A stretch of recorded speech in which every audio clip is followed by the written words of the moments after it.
Hello everyone, in this video I'm going to show you how to schedule a message on your iPhone.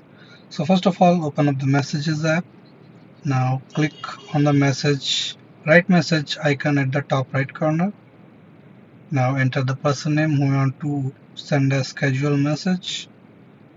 Okay, so I'm entering this person's name. Now simply write hello. Okay, now click on the plus sign that you see just beside the message. Okay. Now it will open up some options. Now you can see one of the options as send letter. Click on it.